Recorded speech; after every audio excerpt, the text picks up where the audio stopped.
Thank you for tuning in to the LeaveItInTheRing.com network. You're entering the full court press with R. and Fresh, sponsored by SportsandGiggles.com and Fred Lamar Upscale Men's Collection. We got a very, very special show for you guys. What up, Fresh? What up, R. What's good, sir?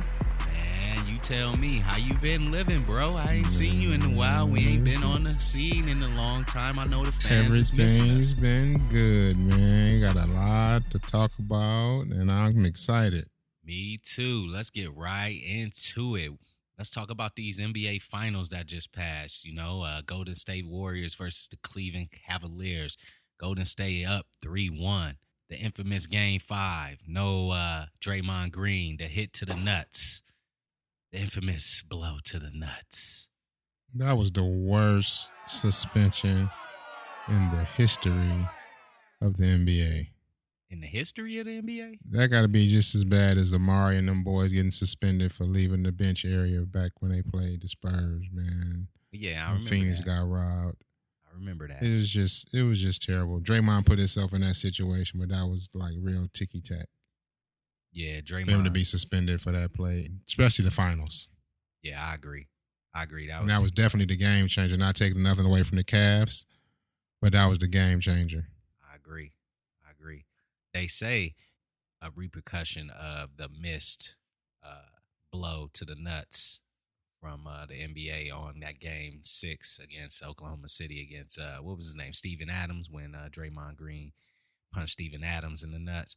They say that was just I just a like makeup call. Yeah, can you? So he deserved it. That's a bad makeup call. But let's be clear, though. Draymond Green did not get suspended for punching LeBron in the nuts or flicking LeBron in the nuts is what they call it, flicking. He actually got suspended because he was over the technical foul limit. He received a technical foul for the flick, and that's why he got suspended, because he was over the limit, not because he flicked him. But anyhow, the technical foul was weak, and you're right. After that, that was the game changer. Along with the Andrew Bogut injury, I think that was a subtle injury, but No it was one big. talking about that. That was huge. Yeah. No, Yeah. LeBron was a runaway freight train game 6 and 7. I got a good friend of mine. We're going to shout him out. His name Juan. He from the D also. What up, Juan? He told me back during that Game 5 when Bogut got injured, or was that Game 6? It was Game 5. After that, he said, that's a bigger injury than what people are talking about. And he was right, because LeBron and them, Kyrie, Lived in the paint. they start going to the hole a lot more after that injury, huh? Definitely was a game changer. So I got to give a shout out to the whole city of Cleveland. And What the up whole to the state of, OH10? Congratulations to Cleveland. I know. actually tuned into that Believeland documentary, man, and to see the suffering that Cleveland actually suffered, man. And I'm not as bad because, you know, we right next door in Detroit. We've had some championships of some sort. And just for Cleveland not to have had any in all that long time and to finally get one, man, it was an awesome story. Congratulations to my homie, Ty Lue. Congrats, Ty. Absolutely. Congratulations, Ty Lue. Congratulations, LeBron James. Congratulations to Kyrie Irving for hitting a big clutch 3-point shot. The shot. Yes. Very, very, very, very clutch shot. Right in the eyes of the current unanimous MVP, Steph Curry, a.k.a. Chef Curry. Let's kind of switch gears here and talk about the NBA free agency. That's like been a hot topic. A lot of people talking about the money these guys have been getting. Some of these contracts have been just astronomical numbers. One that we might point out here is Mike Conley's contract, like the biggest contract, NBA contract signed up to this point. Let me ask you this: what is your problem with what is your issue with the contracts? What is your stand on it? I absolutely have no problem with these guys getting their money. Actually, I was just shocked that the owners were being so generous. And then it just opened my eyes, and I just thought to myself, wow, if these guys are shelling out this amount of money to B-level NBA players, I can only imagine how much the owners are making. See, the economics of the pie, the players' salaries is based on 50% of the revenue sharing. So that influx of new TV contracts this year and next year allowed for them to make that kind of money. Timing is everything. It's not about what you worth, about what you can get. And for actually the players gave back a percentage before. They was getting like 65%. But since the lockout, they cut it to 50%. And the players are the ones making the NBA what it is. You're right. The players were getting shafted.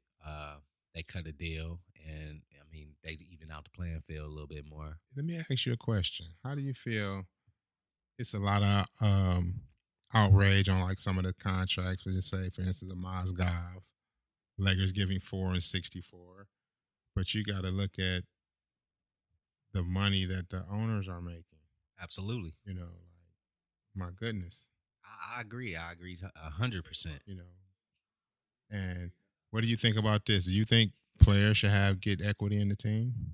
For instance, when LeBron James went back to Cleveland, the franchise went from $500 million to $1 billion. Do LeBron get some of that? But you max out and cap out his salary. He can only make so much money, but the owner can make. I mean, that's the luxury of being the owner, though. Oh, I totally understand, but the owner, you get, but I'm just saying the players getting their fair share, and how the pie getting divvied up is, I don't have no problem with it. Do I think the owners in Cleveland should give LeBron a percentage of the franchise? No, but do they do the next best thing for LeBron? Give him as much power, and he's able to flex that power as much as he can at any time. They do give him that, though. Give him that, or did he earn that? I think a little bit of both. I mean, the way he bailed the first time, I wouldn't personally, if I was Gilbert, I wouldn't give it to him. But I mean, I understand he's in a bad spot, yo. He had to do what he had, what he did. LeBron brings so much money to that city, so he got to give him whatever he wants. Yeah, without question. My whole thing is everybody eating. Everyone. The rich just getting richer. So it's not bad for Gilbert. And what I like about the money coming in, it had nothing to do with the ticket prices. Nothing to do with ticket prices. It's not going to raise it's not going to affect the bottom line for the pocket of the fan. So that's what I like about it. Absolutely. Rising salaries won't affect ticket prices. Absolutely. What about KD? On the same. To the Warriors. Yeah, we on the same thing. KD to the Warriors. That's the biggest news of free agency period right now, right? KD to the Warriors. Question. What you think? As a basketball fan, as a pure historian of the game, I was shocked, but I don't see nothing wrong with it. I mean, they still got to play the game. They still got to win 16 games in the playoffs next year, and that ain't guaranteed. Yeah, I didn't have a problem with KD going to the Warriors either. I just thought it wasn't a malicious move by KD. It was just something that he thought. So, like about it, he didn't take less money to go there. He didn't have to sacrifice anything or nothing. And I think it's a better basketball situation as far as the fluidity of the game. You got to think, I would rather play with those guys in that system, how much fun they have, than to play with Russell Westbrook. Absolutely. That's just the bottom line right there. It's fun and winning, and you getting paid, and it's California, and everybody around you can hoop, and the coaches is nice. It's just a perfect fit. He just fits seamless into it's just too much. It's just too many yeses. It's what they call the perfect storm for him to go to Golden State. And I think Golden State really realized, the coaching staff, the owners, and everyone really realized in the Game 7 that, hey, we need a guy we can get a ball to, and he can just go to work. Get a buck. Because the team thing worked about 90 or 85% of the time. And then that 10 to 15% of the time, we need somebody that we can move out the way and ISO one-on-one. We don't have that player right now. And with Durant at 6'11", and he can play make, it's going to be scary. It was a perfect match. Like a lot of people were saying, he wrong for going to the team that got beat or that just beat them. But what I always say is, so y'all trying to tell me if the Los Angeles Clippers had just beaten them and KD decided to go to Golden State, y'all still wouldn't have no problem with it? And I tell him, if you telling me no, then you lying. The real issue is not because he went to a team that beat him. The real issue is he went to a team that's already won. The only people that should really be mad is the Oklahoma City Thunder fans, but they got 9 great years from Durant, and the Cavalier fans because they're going to have to go up against them boys next year in the finals to repeat. Absolutely. Other than that, everybody else just sit back and watch. Yes. Simple. It's simple as that. I mean, these guys got to do what's right for their family in the long run, because as you see with the Miami Heat and Dwayne Wade situation, when it all boils down, it ain't no loyalty. None at all. What have you done for me lately? The only time was some loyalty, and it was backlash. The Lakers rewarded Kobe Bryant, and now, don't nobody want to do that. But it was well deserved. I think the last person that got to deal with like that was MJ, where he got that Kobe. Or the Kobe Bryant got that MJ. That's right. The last 2 years, some heavy, big contracts at the end. Heavy chain. And you're right. No owners want to be put in that situation where I personally feel, switching gears from KD's situation over to the Miami Heat Dwayne Wade situation, I personally feel, honestly, Dwayne Wade did Pat Riley a favor. Because like Coach Van Gundy said, the hardest thing to do is coach the aging superstar. The old Belichick rule is whether get rid of you a year too soon than a year too late. I think Pat Riley, if I'm him, and this is the Dwayne Wade situation, I'm kind of looking back at it and saying, thank you, Dwayne Wade. You made my decision real easy. And you gave me the best 13 years are behind you. So your next 13 years ain't going to be nowhere near the 13 years you gave us in Miami. Thank you.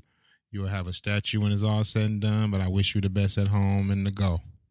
I agree 100%. I think Pat Riley got out of this one real easy, bro. I mean, when he paid Hassan Whiteside that money real quick, I know Dwayne Wade just automatically felt some kind of way. And then, his team was in his ear and on his text messaging saying, man, did you see how much they just gave Hassan? I know you seen it. And all the hoops they was willing to jump through to get KD, and then they wasn't to do no such thing to move nobody around to make room to pay him a couple more bucks. Nope. It seemed he felt like disrespected. He had every reason to feel disrespected. It feel like on some real, it feel like Pat Riley made Dwayne Wade sign an option C after KD and after Whiteside. So I don't know. Do you think Dwayne Wade made the right move by going to Chicago? Absolutely. I mean, I would have stayed in South Beach because with the no state tax, the money the same. But it was the principle. He had been sacrificing, giving back to the team, and they didn't show no loyalty and put one back at him. So I'm not mad at him. I'd have went back home too. Basketball-wise, neither one of them going to win the championship. Cleveland coming out the East, so there's no shift in power because Dwayne Wade either stayed in Miami or went to Chicago. Cavs coming out the East. It's simple. So you saying basically Dwayne Wade had a decision: play in Miami, mediocre team, or play in Chicago, mediocre team that's gonna pay me the money. Basically. Okay, so he made the right decision then. Yeah, I mean, you from that area, you got your people there. You grew up there. You in your career there. You always grew up as a Bulls fan at the United Center. Jordan, big fan. And I said, a kid from Chicago, dream come true. Storybook ending. Not for the Miami fans. So how you think his career is about to play out as far as this Chicago? I think his legacy is cemented. He can't do nothing. And it had nothing to do with his 13 years up to this point. He's cemented. 3-time champion, finals MVP, Olympian. He's done it all for Miami. Put him on the map. He sacrificed for the good of the team to bring in guys. They got 3 titles for it. Nobody. He's made over 150-something million over his career, so he's not hurt. Where do you rank him on your top list of shooting guards? Number 2 all time. Number 3 all time. Behind Kobe and Mike. Kobe, Mike, Dwayne Wade. Mike, Kobe, and Dwayne Wade. No best shooting guards of all